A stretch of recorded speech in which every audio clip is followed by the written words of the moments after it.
Welcome to the show. இப்போ நம்ம பார்க்க போகிற படம் சிவகார்த்திகேயன் ப்ரொடியூஸ் பண்ணி ராதிகா நடித்து சிவகுமார் முருகேசன் டைரக்ஷன் வந்திருக்க தாய் கேள்வி படம் எப்படி இருக்குது? இந்த படத்தை பார்த்தீங்கன்னா டீட்டெயிலான ரிவ்யூவை பார்க்கலாம் வாங்க.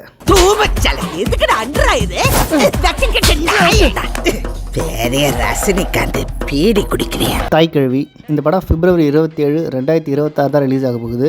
எனக்கு இந்த தாய் கேள்வி படம் சென்சார் ஆகிறதுக்கு முன்னாடியே ப்ரிவியூ பார்க்குற ஒரு ஆப்பர்ச்சுனிட்டி கிடைச்சிது. ஒரு வருஷத்தில் 1-2 படங்கள் தான் இந்த மாதிரி படம் ரிலீஸ் ஆகிறதுக்கு முன்னாடியே செலிபிரிட்டிஸ், மீடியா அண்ட் சினிமா டெக்னீஷியன்ஸ்க்கு இந்த படத்து மேலே இருக்க கான்ஃபிடென்ட்டில் இந்த படம் நிச்சயம் நல்லா வரும், இந்த படத்தோட ரெஸ்பான்ஸ் எப்படி இருக்குது, நீங்களாம் சேர்ந்து தான் இந்த படத்தை ப்ரமோட் பண்ணணும்னு ஓவர் கான்ஃபிடென்ட்லாம் இல்லாமல் உண்மையிலே 100% உண்மையான கான்ஃபிடென்ட்டோட ஒரு சில படங்கள் தான் இப்படி ப்ரமோட் பண்ணுவாங்க. அந்த இடத்துல இந்த தாய் கேள்வி படம் வந்து நின்று இருக்கு. ஸோ இந்த படத்தை நான் ஃபுல்லாக பார்த்துட்டேன். இந்த படம் எடுத்த டீம் என்ன நினைச்சாங்களோ அது உண்மையிலே நடக்க போகுது. 2026 வருஷத்துடைய மிகப்பெரிய சூப்பர் ஹிட் பிளாக் பஸ்டர் படம் தான் இந்த தாய் கேள்வி. அதில் எந்த மாற்று கருத்தும் இல்லை. உண்மையிலே குடும்பங்கள் கொண்டாடும் வெற்றின்னு ஒரு படத்தை சொல்லுவாங்க பார்த்தீங்களா, அதுக்கு மிகச்சிறந்த உதாரணம் இந்த தாய் கேள்வி. இந்த படம் ட்ரெய்லர் பார்க்கும்போது ஏதோ ஒரு காமெடி படம் மாதிரி உங்களுக்கு தோணலாம், இல்லை இட்லி கடை மாதிரி, பராசக்தி மாதிரி ஏதோ ஒரு சில கிரிஞ்சு மெட்டீரியலை வச்சு படத்தை ஒப்பேற்றி காமெடி பண்ணி நம்ம தள்ள கட்டுருவாங்கன்னு நினச்சிடாதீங்க. இந்த படம் என்னதான் சின்ன பட்ஜெட்டில் எடுத்திருந்தாலும் ஒரு காந்தாரா, ஒரு டூரிஸ்ட் ஃபேமிலி, இந்த 2 படம் சேர்ந்து என்ன மேஜிக் பண்ணுச்சோ அதை நிச்சயம் இந்த படம் பண்ணும். இது காந்தாராவா? காந்தாராவுக்கும் தாய் கேள்விக்கும் என்ன சம்பந்தம் அப்படின்னு ஆச்சரியப்படாதீங்க.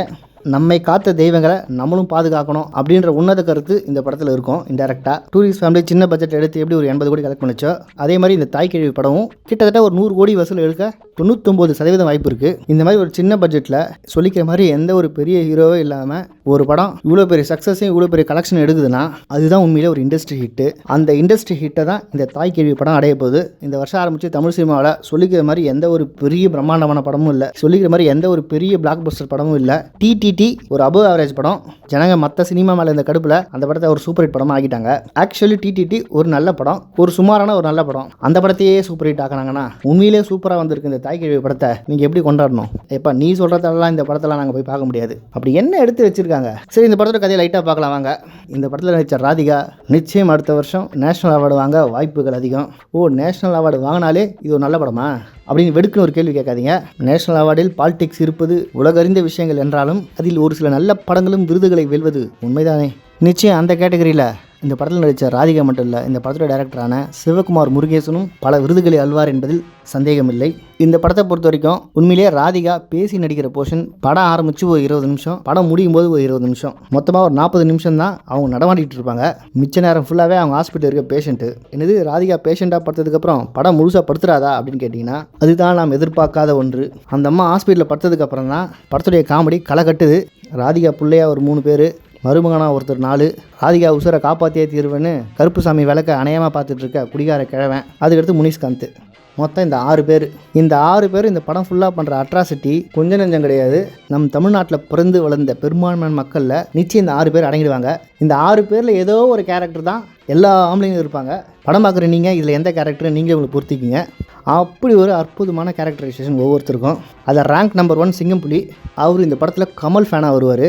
இதுக்கு முன்னாடி தமிழ் சினிமாவில் கமல் ஃபேனாக யார் யாரோ நடிச்சிருப்பாங்க, ஏதோ படத்தில் கூட வந்திருக்கு. சமீபத்தில் சந்தானம் கூட ஒரு படத்தில் கமல் ஃபேனாக ஹீரோவாக நடிச்சிருப்பாரு. சூரமொக்க படம் அது. உண்மையாக ஒரு தென் தமிழகத்தில் தன்னோட ரத்தம் நாடி நரம்புகளில் கமல் வெறி ஊறி போன ஒருத்தன் எப்படி இருப்பான் அப்படின்றதுக்கு மிகச்சரியான உதாரணம் சிங்கம்புலி கேரக்டர். என்னங்க கமல் படம் 2 ஓடலை, தக் லைஃப் நம்மளை காண்டாக்குச்சு, இந்தியன் 2 நம்மளை கவுத்து விட்டுச்சு, கமல்ஹாசன் ஹிட் படம் கொடுத்து ரொம்ப நாள் ஆச்சுன்னு ஃபீல் பண்ணாதீங்க. கமல் ஃபேன்ஸ் ஒவ்வொருத்தரும் இந்த படத்தை பார்க்கும்போது உண்மையிலே ஒரு கமல் படம் பார்க்குற எண்ணம் எல்லாருக்கும் வந்துடுது. இந்த படத்தில் கமலுடைய பாட்டு ஒரு 10 பாட்டு வருது. அந்த பாட்டு வர அத்தனை சீனுமே தியேட்டரில் கைத்தட்டல்களும் விசில்களும் அள்ளும். அதுவும் குறிப்பாக இந்த படத்தோட இன்டர்வலில் விஸ்வரூபத்தையும் கிளைமேக்ஸில் விருமாண்டி பாட்டையும் போட்டு படத்தில் வர சீன்ஸுக்கும் அந்த சாங்ஸுக்கும் அந்த எடிட்டிங் மிக்சிங்கில் தியேட்டரில் விசில் சத்தம் மடங்க ரொம்ப நேரம் ஆகும் பாருங்கள். அது விஸ்வரூபத்தில் உருது ஃபாண்ட்டில் ரிவர்ஸில் வரும் பார்த்தீங்களா, அந்த டெக்ஸ்ட்டிலே இடைவேளை போடுறதெல்லாம் அல்டிமேட்டு. கமல் ஃபேன்ஸ் யாருமே இந்த படத்தை மிஸ் பண்ணுறாதீங்க. இந்த படத்துக்கு நிச்சயம் ரிப்பீட் வேல்யூ இருக்குன்னா அதுக்கு முக்கிய காரணம் சிங்கம்புலியோட கேரக்டர். இந்த படத்தை மக்கள் திரும்ப திரும்ப பார்ப்பாங்க. திரும்ப திரும்ப தேட்டர்லையும் பார்க்க வாய்ப்பு இருக்குது, ஓடிடிலையும் பார்ப்பாங்க, டிவிலையும் பார்ப்பாங்க. காலத்துக்கும் அழியாத மிகச்சிறந்த காவியமாக இந்த படம் மாறும். இது ஒரு ஹிட் படம் மட்டும் இல்லை, இது ஒரு கிளாசிக் கல்ட்டு. ஒரு கிளாசிக் கல்ட் படத்தை சாதாரணமாக உருவாக்க முடியாது. அதுக்காகவே இந்த டைரக்டரான சிவகுமார் முருகேசனை உண்மையாகவே பாராட்டணும். நம்ம ஊரில் சினிமான்ற பேரில் படம் எடுக்கிறானுங்க, இட்லி கடை பராசக்தின்னு கிரிஞ்சி மெட்டீரியல் எடுத்துகிட்டு வந்து இதுதான் நல்ல படம்ன்ட்டு என்னென்னமோ கதையெல்லாம் விட்டு நம்ம தலையில் இந்த கொடுமையில கட்டி விட பார்க்குறானுங்க. உண்மையான தரமான படம் எப்படி இருக்கணுன்றதுக்கான சரியான உதாரணம் தான் தாய்க்கிழவி. இந்த படம் என்ன தான் காமெடியாக போனாலும் படத்தில் லாஸ்ட் ஒரு 20 மினிட்ஸ் நல்ல ஒரு சென்டிமெண்ட் வச்சு ஒரு அழகான கன்க்ளூஷன் கொடுத்து ஒரு காமெடி படத்தை ஒரு தரமான படமாக அந்த இடத்துல மாற்றி அழகாக இந்த படத்துக்கு ஒரு முடிவுரை கொடுப்பாங்க. அப்படி ஒரு ஜஸ்டிஃபிகேஷன் கொடுத்ததால் தான் இன்றைக்கி இந்த படம் நிச்சயம் உலகத்தரமான ஒரு கல்ட்டாக மாறுன்றதுல எந்த டவுட்டும் இல்லை. ஒரு நல்ல தலைச்சிருந்த படத்தை அப்படி தான் முடிக்கணும். நம்ம ஊரில் நிறைய படத்தை படம் போயிட்டே இருக்கும்போதே அப்படியே டேரக்டர் பேரை போட்டு அப்படியே முடிச்சுடுவாங்க. இதுக்கு பேர் தான் டேரக்டர் டச்சுன்னு வேறு சொல்லுவானுங்க. இவங்க உலக சினிமாவிலேருந்து இன்ஸ்பிரேஷன் ஆகி இவனுங்க பண்ணுற டார்ச்சர் கொஞ்சம் நெஞ்சம் இல்லை நம்ம ஊரில். ஆனால் இந்த தாய்க்கிழவி படத்தோட டேரக்டர் இந்த கொடுமையான சினிமா டேரக்டர் மத்தியில் மிகச்சிறந்த அதிசய பிரிவு தான் இந்த தாய்க்கிழவி படத்தோட டேரக்டரான சிவகுமார் முருகேசன். இந்த தாய்க்கிழவி மட்டும் காக்கப்பட வேண்டிய ஒரு அதிசய ஆன்டிக் பீஸ் இல்லை, இந்த டேரக்டரும் ஆன்டிக் பீஸ் தான். சிவகார்த்திகேயன் அடுத்த படம் நான் செய்யவனே இவர் தான் டேரக்ட் பண்ணுறாரு. இந்த படம் பார்த்தோன்னே தெரிஞ்சு போச்சு நிச்சயம் ஒரு தரமான படமாக இருக்குன்றதுல எந்த ஒரு டவுட்டும் இல்லை. படத்துடைய ஹிட்டு வசூல்லாம் கொஞ்சம் முன்ன பண்ண இருக்கலாம், ஆனால் படத்துடைய தரம் காலத்துக்கு நின்று பேசும். அந்த விதத்தில் தாய்க்கிழவி மிகச்சிறந்த படைப்பு. அதனால் இந்த படத்தை யோசிக்காமல் குடும்பத்தோட டிக்கெட் புக் பண்ணி குழந்தைங்கள்லாம் கூப்பிட்டு போயிட்டு இந்த படத்தை காட்டுங்க. நீங்கள் டிக்கெட் கொடுக்குற ₹1 கூட இந்த படத்துக்கு வேஸ்ட் ஆகாது. நீங்கள் கொடுக்குற டிக்கெட் காசு 100% ஒர்த்தான படம் இந்த தாய்க்கிழவி. காசே இல்லைனாலும் கடை வாங்கி சினிமாவுக்கு போகிற அளவுக்கான தரமான படம் தான் இது. அதுக்காக தேட்டரில் பாப்கார்னையும் கூல்ட்ரிங்கும் வாங்கி குடிச்சிட்டு கத்திக்கிட்டு இருக்காதிங்க. ஒரு 3 மணி நேரம் அதெல்லாம் வாங்கி திங்காமல் கண்ட்ரோல் பண்ணிக்கிட்டு படத்துக்கு மட்டும் செலவு பண்ணுங்கள். படம் மட்டும் தான் ஒர்த்துன்றேன். இந்த படத்துக்கு 100க்கு 100 தாராளமாக கொடுக்கலாம். இந்த படத்தில் நெகட்டிவே இல்லையா, ஏன்னா இவ்வளோ பாராட்டுறேன்னு கேட்டால் எனக்கு தெரிஞ்சு இந்த ஒட்டுமொத்த படத்தில் நெகட்டிவ்னு 2 சீன் தான் இருக்குது. ராதிகாவுக்கு ஒரு பொண்ணு இருப்பாங்க. அவங்களுக்கு கல்யாணம் ஆகிறதுக்கு முன்னாள் வரைக்கும் நான் பள்ளிக்கூடம் அமிச்சேன். ஏன்னா கல்யாணம் ஆகிறதுக்கு முன்னாடி வரைக்கும் ஏதாச்சும் ஒரு 4 கணக்கை சேர்த்து கற்றுக்கிட்டோமே, அது அவங்களோட வாழ்க்கைக்கு பிரயோஜனம் ஆகுமே அப்படின்னு சொல்கிற மாதிரி டைலாகு. ஏண்டி ஸ்கூல் படிக்கிற பொண்ணை எதுக்கு கேள்வி நீ கல்யாணம் பண்ணி வைக்கிற? படிக்கிற பொண்ணை படிக்க வச்சு காலேஜுகளை சேர்த்து வச்சு அப்புறம் பொறுமையாக கல்யாணம் பண்ண வேண்டியது தானே அப்படின்னு நம்மளுக்கு அங்கே ஒரு மைண்ட் வாய்ஸ் ஓடுது. அந்த சீன் லைட்டாக நம்மளுக்கு இடிக்குது. அடுத்து பொண்ணுங்களை மட்டும் இவ்வளோ கண்ணியமாக பாதுகாப்பாக நல்ல அறிவுரை சொல்லி வளர்த்த பெத்த 3 பிள்ளைய தருதலையாக கை நாட்டாக தற்கொலையாக வளர்த்து வச்சிருக்கியே, இதெல்லாம் நியாயமா? அப்போ ஆம்பளைங்க நாங்கள் மட்டும் என்ன இழிச்ச வாயினா அப்படின்னு வடிவேலு கேட்குற மாதிரி இருக்குது. இவ்வளோ பொறுப்பாக இருக்கிற பாட்டி ஒரு பிள்ளைய கூட ஒழுங்காக வளர்க்கல, பூரா ஒரு 3 தருதலையை வளர்த்து வச்சிருக்கேன்ற ஒரு டவுட் வருது. இது 2 தாங்க இந்த மொத்த படத்திலே சொல்லக்கூடிய ஒரு சின்ன குறை. அது கூட மனக்குறை தான். விஷுவலாக உங்களுக்கு எதுவும் தெரியாது. அதை அப்படியே நீங்கள் கலந்து போயிட்டீங்கன்னா ஒரு சூப்பரான அழகான படம் இந்த தாய்க்கிழவி. இந்த படத்தோட டேரக்டர் மிகப்பெரிய முருகர் பக்தர் போல இருக்குது. அதுக்காக முருகர் சாமியெல்லாம் ஒன்றும் காட்டலை. இன்டெரக்டாக அதுக்காக நிறைய குறியீடு வச்சிருக்காரு. பாட்டிக்கு பின்னாடி வர மயில், அப்புறம் கடைசி விவசாய படத்தில் நடித்த அந்த தாத்தாவை தான் இந்த தாய்க்கிழவி என் அண்ணன் அப்படின்னு சொல்கிறதுலாம் ஒரு இன்டெரக்ட் டச்சு. படத்தோட கிளைமேக்ஸில் ராதிகாவை கோயிலில் பார்க்கும்போது அந்த நாதஸ்வர மியூசிக் போடும்போது தான் அந்த காந்தரா டச்சு நல்லா ஒர்க் அவுட் ஆகுது. பொதுவாக சினிமா டெக்னீஷியன்ஸ், எக்ஸிபிட்டர்ஸ், மீடியா பீப்புள்ஸ்க்கு ஒரு படத்தை ப்ரிவியூ ஷோ போட்டு காட்டும்போது அந்த படத்தை மிகப்பெரிய அளவுக்குலாம் கைத்தட்டிலாம் ரசிக்க மாட்டாங்க. ரொம்ப கட்டுக்கோப்பாக அமைதியாக எல்லாம் தெரிஞ்ச வித்துவான் மாதிரி தான் உட்காந்துட்டு இருப்பாங்க. ஆனால் இந்த தாய்க்கிழவி படத்தை இப்பேற்பட்ட ஆளுங்க தான் கிளைமேக்ஸில் எழுந்து நின்று கைத்தட்டினாங்க. பல 100 படம் பார்த்த இவங்களுக்கே இந்த படம் புதுசாக இருக்குது, சூப்பராக இருக்குன்னா பொதுமக்கள் பாயிண்ட் ஆஃப் இருந்து பாருங்கள் இந்த படம் எந்த அளவுக்கு ரீச் ஆகுன்ட்டு. நாங்கள் தேட்டரில் பார்த்த அத்தனை சீனும் கமல்ஹாசனோட அத்தனை பாடல்களும் இந்த படத்தில் வந்துச்சுனாலே இந்த படம் எங்கேயோ போய் ரீச் ஆகிடும். இந்த படத்தில் வர பாதி கமல்ஹாசன் பாட்டு இளையராஜாவது. படத்தில் அவருக்கு தேங்க்ஸ் கார்டு போடுறாங்க. NOC கொடுப்பாரா இல்லை காப்பிரைட் ஸ்ட்ரைக் அடிப்பாரான்ட்டு ஒன்றும் புரியல. இந்த படத்தோட டீம் எதை பற்றியும் யோசிக்காமல் இளையராஜாவுக்கு என்ன கொடுக்கணுமோ அதை கொடுத்துட்டு அவர்கிட்ட ஆசி பெற்று வந்துருங்க. இல்லைங்கன்னா மஞ்சுமல் பாய்ஸ் மாதிரி காலத்துக்கும் களங்கம் விளைவிக்கிற மாதிரி இந்த படத்துக்கு நிச்சயம் கோர்ட் நோட்டீஸ் வரும். அதுக்கெல்லாம் வாய்ப்பு இல்லாமல் அவருக்கு ஏதாவது முன்னேற்பாடு பண்ணி இளையராஜா என்ன கேட்குறாரோ அதை செஞ்சு விட்ருங்க.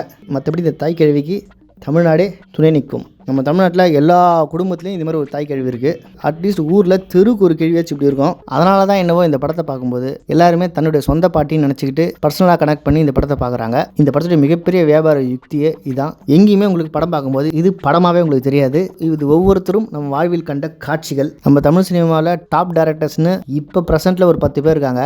அவங்களுக்குலாம் எத்தனை கோடி சம்பளம் கொடுத்தாலும் சரி தாய்க்கிழவி மாதிரி ஒரு 10% அச்சீவ் பண்ணுற படத்தை கூட அவங்களால எடுக்க முடியாது. டியூட் மாதிரி குப்பை படத்தெல்லாம் ஹிட் பண்ணி 100 கோடி சம்பாதிக்க வைக்கிறீங்க.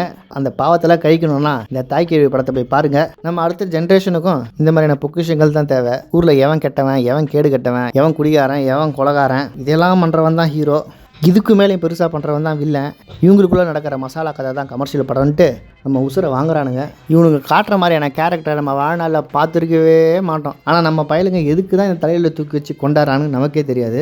நாங்கள் படத்தை தமிழ்நாட்டுக்கு மட்டும் எடுக்கல, ஒட்டுமொத்த சவுத் இந்தியாவுக்கு சேர்த்து எடுக்கிறோம். ஏன் பேன் இந்தியாவை சேர்த்து ஹிந்திக்கும் சேர்த்து எடுக்கிறோன்ட்டு ஏதோ கதை விட்றானுங்க. போய் பார்த்தா கங்குவா மாதிரி ஒரு குப்பையாக இருக்குது. என்னடா கதை இது, என்ன மாதிரி மேக்கிங்டா, என்னடா ஆக்டிங் இது, எதுவுமே நல்லா இல்லையடா. ஆனால் நீ எல்லாம் ஊரில் பெரிய மனுஷன் அப்படின்னு நாக்கு பிடின்னு சாகிற மாதிரி கேட்கலான்னு தோணுது. சரி, அவனை தான் கேட்க முடியல. தாய்க்கிழவி மாதிரி ஒரு நல்ல படைப்புகளையாச்சு தூக்கி கொண்டாடினீங்கன்னா இந்த மாதிரி படம் எடுக்கவும் அடுத்து ஒரு 4 பேர் வருவாங்க பார்த்தீங்களா, அதுக்கு ஒரு வாய்ப்பை ஏற்படுத்துங்க. இப்படி ஒரு அற்புதமான படத்தை தயாரித்த சிவகார்த்திகேயனுக்கும் இந்த நேரத்தில் பாராட்டுகளை தெரிவித்துக் கொள்கிறேன். இந்த படத்தில் இளையராஜா பாட்டு மட்டும் இல்லை, எம்எஸ்வி, தேவா அப்படின்னு மொத்தம் ஒரு 15 பாட்டுக்கு மேலே யூஸ் பண்ணியிருக்காங்க. கையெடுத்து கும்பிட்ற கருப்புசாமி சிலையவே இந்த படத்தில் ஒரு கேரக்டர் மாதிரி காட்டுறாங்க. அதெல்லாம் நீங்கள் எந்த படத்துலையும் பார்த்துருக்க முடியாது. ஆதிகாவோட செத்துப்போன புருஷனோட ஃபோட்டோவை ஒவ்வொரு சீனுக்கும் அந்த தாத்தாவோட ரியாக்ஷனும் ஒவ்வொரு மாதிரி மாறும். இதெல்லாம் எதுக்கு சொல்கிறேன்னா, இந்த படத்தில் சின்ன சின்ன விஷயத்த ரொம்ப மைன்யூட்டாக பண்ணியிருக்காங்க. ராதிகாவோட மேக்கப் மட்டும் இல்லை, படம் ஃபுல்லாகவே ரொம்ப மைன்யூட்டான டீட்டெயிலிங் இதில் ரொம்ப நல்லா இருக்குது. நம்ம தென் தமிழகத்துடைய வட்டார ஸ்லாங்கு, அவங்களுடைய நக்கல் நையாண்டி, அவங்க பேசுகிற இங்கிலீஷு, அவங்களுடைய யதார்த்தமான சந்தோஷம், துக்கம், வயிற்றுச்சல், கடன் பிரச்சனை, ஊர் பிரச்சனைன்னு எல்லாத்தையுமே ரொம்ப அழகாக டீட்டெயில் பண்ணியிருக்காங்க.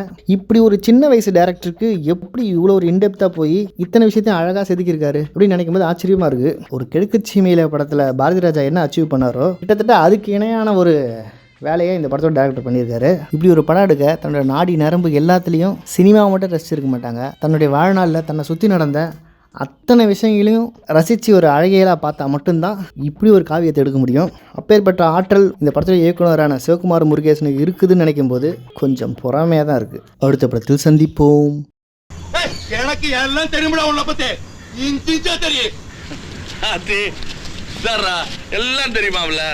சரி, எல்லாம் தெரியும்னா எனக்கு இப்ப அருகிது எங்க இருக்கீங்க.